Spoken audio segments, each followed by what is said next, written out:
Oh, don't put that in the video.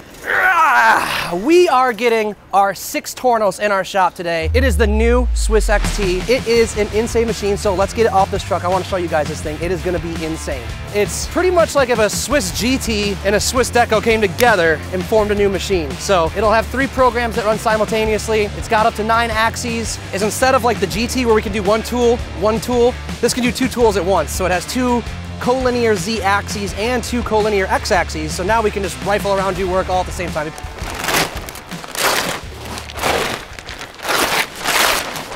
Swiss XT 32.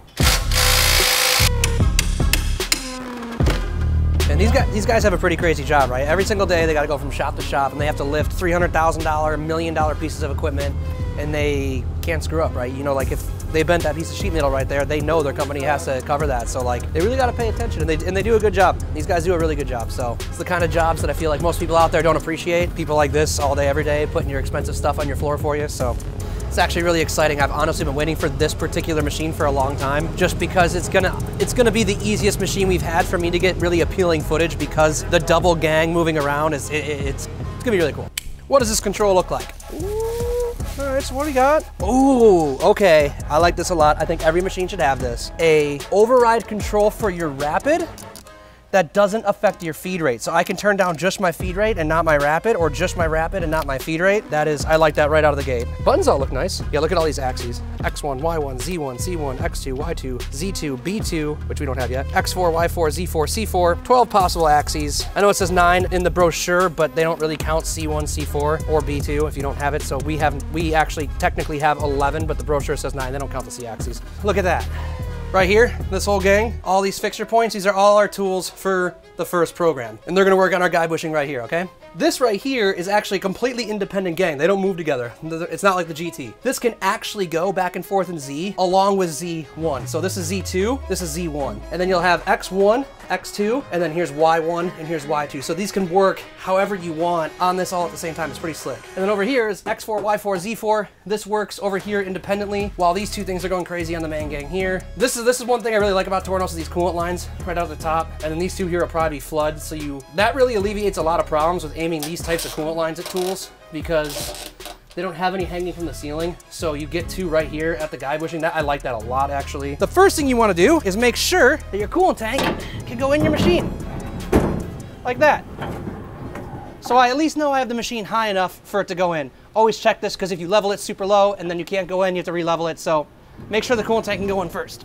Each machine comes with a document, and you can see that casting right here, and you can see how straight it is. So they're saying A, which is up and down right here, is straight within 4 microns, and B right here is straight within 2 microns. So I can pretty much guarantee you that is straight and level. Now, the last thing before we do this is when you set your level on your surface, always take your fingers and tap on it and make sure you're not feeling any wiggling. If you are feeling a little bit of wiggling, because there might be a raised edge from someone doing something, take a stone and just lap in that surface and make it so it's nice and flat. And then now you're ready to get to leveling. So let's do that. Throw our level in here. And when I look at it, I can see the bubble is over here, which means this side needs to come up. I can also see the bubble is in the back. So I can see right now, that screw is the one that has to come up. All right.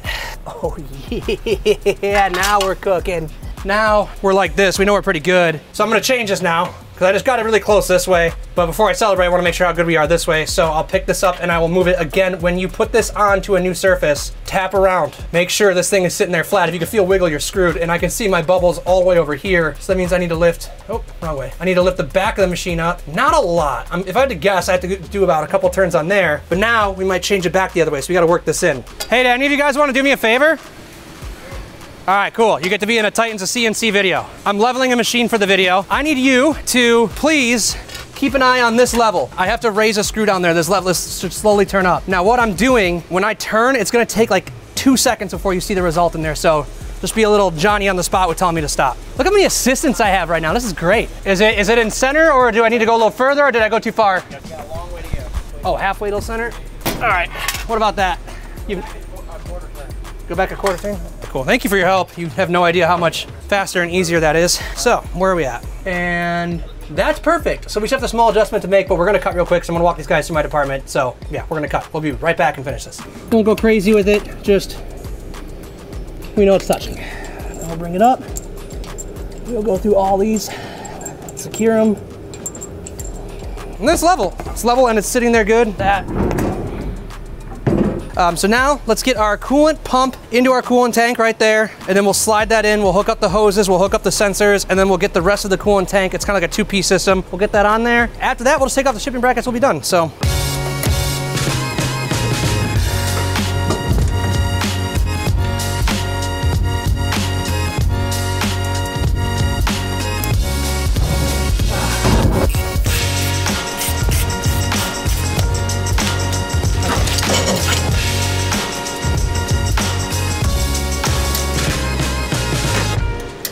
Now there are a few dangerous parts about doing this, like if that's not sealed. Oh, okay, never mind. Don't put that in the video. Dude, my leg is soaked and clean. I didn't want to do that. I screwed up, I took this thing all the way out. Sometimes, honestly, I really don't know how I got this job. Thank you, Titan. We got everything cleaned up, shipping brackets are off, machine is together, everything's good. Got our tools in there for our next part. It's gonna be a pretty sick part, lots of dual milling going on, so make sure you subscribe so you can check that out when it comes out. And yeah, if you haven't hit the like button already, I don't get why, because seriously, it's the end of the video. So hit that button, and yeah, see you guys later.